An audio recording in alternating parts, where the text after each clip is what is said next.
I'm going to be looking at Francis Beaumont's The Knight of the Burning Pestle and the prologue to John Day's Isle of Gulls. And I'm going to look at how both these prologues have a sort of meta-theatrical element and a self-conscious element that in many ways satirises the audience. I want to look at how kind of, in both the plays, the audience, or at least a representation of an audience, sort of invade the performance space. Obviously, in the case of The Knight of the Burning Pestle, they essentially take over the entire play, and what that sort of says about audiences and how playwrights saw audiences and how audiences were perceived at the time. So with The Knight of the Burning Pestle, the play starts with a prologue introducing the London merchant, which is quickly interrupted by the citizen and his wife, who arrive from the audience and declare that they don't want to see this play. Whereas with The Isle of the Gulls, the play starts with three gentlemen arriving on stage and demanding that the prologue bring them stools to sit on. And then it goes on further for them, demanding sort of each wants a different genre of play. And I want to kind of look at how these kind of different characters can be seen to be sort of characters from the City of London itself. I found a really lovely quote that was talking about how the writer who described Queen Elizabeth's coronation pageant described the City of London, saying there was no better term for the city than a stage. And I kind of want to look at how bringing the audience on, kind of, or at least a representation of the audience onto the stage, kind of represents the characters of London. So I'm going to start with The Knight of the Burning Pestle, which was first performed in 1607 and was an absolute failure. It kind of, absolutely flopped, despite what Sheldon Zinner described as it being tailor-made for Blackfriars, largely because it had kind of music and dance and parody and a sort of class consciousness. But despite that, it was an initial failure. And like I said before, the prologue starts with being told that the audience being told that they're going to see the London merchant, to which the citizen and the wife who come up on stage ask that he present something notably in honour of the commons of the city. And I kind of want to discuss how I think that they specifically represent the commons of the city, and perhaps not the Blackfriars audience, but a sort of public playhouse audience, and perhaps a slightly different class to the class of audience that you see in The Isle of the Gulls, which I'm going to discuss later. And how this introduction plays around with the audience's expectations, both kind of meta-theatrically with the citizen and his wife and his expectations, but also the actual audience themselves who are in Blackfriars and their expectations of the play. I think class is interesting because when the prologue declares that they're going to put on the London merchant, the citizen says, "Down with your title, boy, down with your title," which I think in many ways is commenting perhaps on a dislike of the sort of types of plays that were regularly performed in Blackfriars that potentially wouldn't have involved grocers or the kind of characters that the citizens represent. And I think perhaps that this shows that the sort of city comedies that were performed at private indoor theatres, where the clientele were perhaps more elite and more educated, were different to the ones that were performed at the older public playhouses. Some critics see The Knight of the Burning Pestle kind of mocking the taste of London citizens, particularly in theatre, and maybe seeing it as sort of a more narrow kind of taste in theatre. And I think this introduction and this prologue, in many ways, like the quote here by Andy Mousley, he very much, I think, makes aware that it's not just the audience that are being satirised, it's theatrical traditions and audience's taste. So he kind of mentions how the parody and the satire and things are sort of outdated modes and kind of dead sort of theatrical traditions. I'm going to move on a little bit and discuss The Isle of the Gulls, which was first published in 1606 and is a sort of loose adaptation of Philip Sidney's Arcadia, and initially caused quite a scandal when it first came on the Blackfriars stage.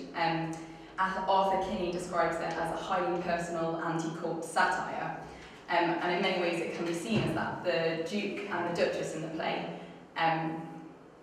were originally actually titled The King and the Queen, and many people see the play as being a satire towards the Stuart monarchy, despite the fact that the prologue explicitly denies that in a way that kind of the lady protests too much.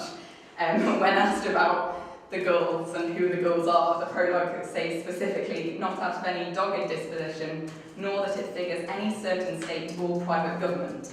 So it's kind of explicitly saying that they're not mocking the Stuarts. But I don't really want to focus on that satire. I want to focus more on how the introduction and the prologue of the gentleman satirise the audience. And I think, particularly in the prologue, they're satirising a different audience to that in The Knight of the Burning Pestle.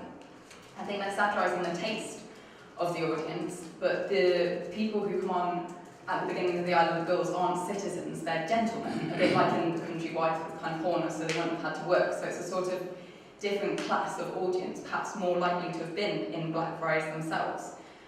So the three gentlemen come on stage and demand that the prologue bring them stools, to which the prologue replies, "Pardon me, sir, my office is to speak the prologue, not to provide you with stools." Which the first gentleman replies, "And you were the epilogue too, sir." And I think this joke kind of shows a sort of arrogance from the audience that perhaps playwright saw in the audience about how they kind of were in the playhouse, because wealthy playgoers used to be able to sit on stage. And I think in many ways it's sort of this part of the play is mocking the playgoers who would have sat on the stage. And I think it highlights very much the fact that the stage, going to the theatre, was obviously about seeing a play, but it's also about being seen. And when we went to the San Wanamaker Playhouse, which was kind of modelled sort of on Blackfriars, to see The Knight of Burning Pestle, I think it was very clear when you sat down that you could see the whole audience, you could see everybody, so let alone you don't need to be sitting on stage to be seen. So I think it kind of highlights very much the idea that audiences at that time went to see each other just as much, and to be seen just as much as to see plays. I think then this part of the prologue goes on, and one of the gentlemen decides that he wants to hear a satire, saying, "I love to hear vice anatomised." The other says he wants to see a love story, which has good bawdry, I'm sorry, I can't speak, and good cuckolding.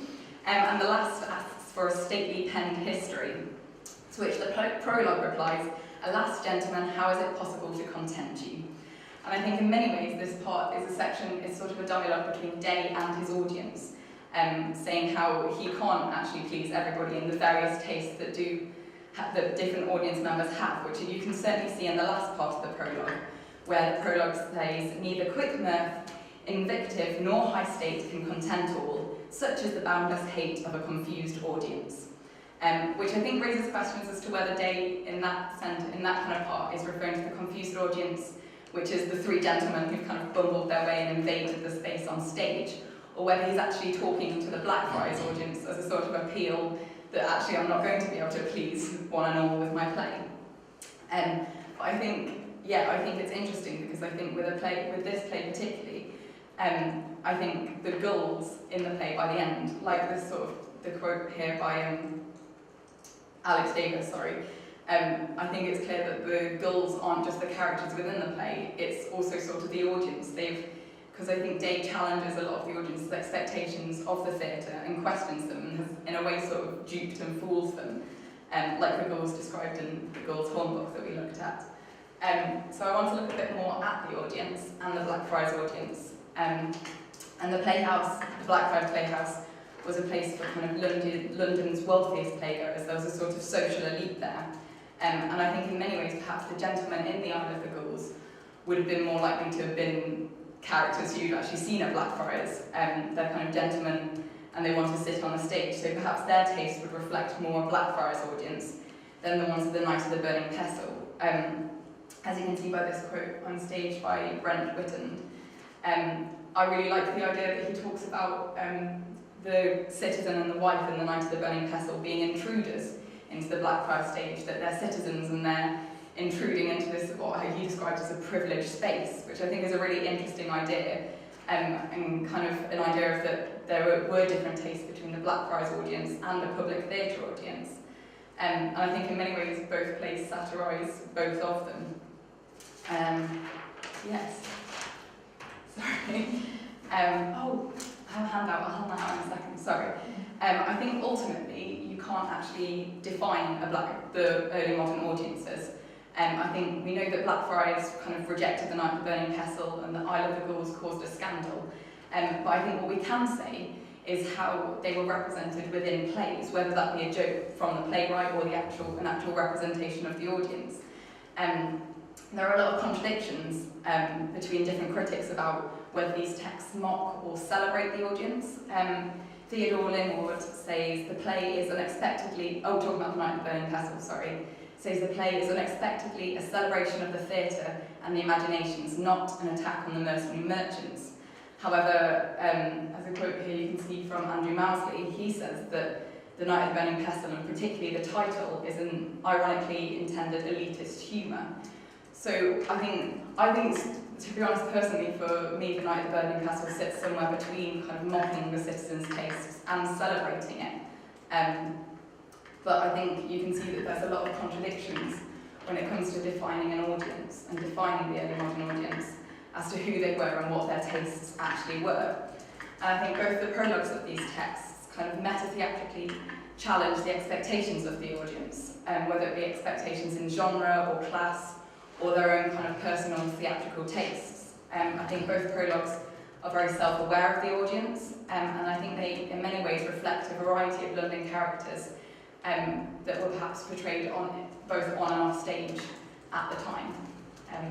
Yes, I think that's time. Thank you. Thank you. Very much, Laura. Not That's really nice. I was about to go sit down. No. Questions? Which play do you think satirises the audience better, as we've discussed? I prefer the Knight of the Burning Castle because I think the way the audience physically take over the play I think works very well, because in the Isle of the Gulls it's literally just the prologue that the gentlemen come in and kind of comment on, and then the rest of the play carries on without them. I assume they're probably sitting on stage, and we don't know whether, I don't know whether it would have been the characters would have interacted with the play or kind of whatever, but I think the Knight of the Burning Castle is a bit more intelligent, and it takes it a little bit further in terms of satirising the audience personally. And the citizens, I think they get the citizens' voice very clear and very kind of strong. Yeah. Can I follow that? Because I obviously don't know these plays. Yeah.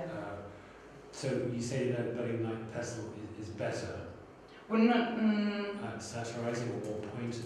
I think it's more poignant, and I think it's a bit more daring in doing it. I think it's a lot less. The Dictionary of National Biography says, I think they describe it as saying that Beaumont's never again wrote anything so kind of aggressively avant-garde, I think is how they termed it. And I think that's right. I think in the Isle of the Gulls there's sort of a joke with the gentleman coming on, whereas I think Knight of the Burning Castle actually kind of challenges the audience's taste and understanding of the plays, and kind of their understanding of who they are as an audience, I think, a little bit more. So this is one of the biggest kind of discussion points in early modern drama, I guess, about Yeah. why that play failed. But are you in line with the publisher's preface to the play, which is that the audience just failed to see what the play was trying to do? Sort of. I really like. I can't remember who the quote was that it talks about them being kind of invading a private space, and perhaps that sort of joke was missed. Maybe I think because it's not kind of a challenging play. When we saw it, I thought it was quite obviously humorous. There were lots of very funny bits in that you don't necessarily have to have any kind of opinion on class to understand.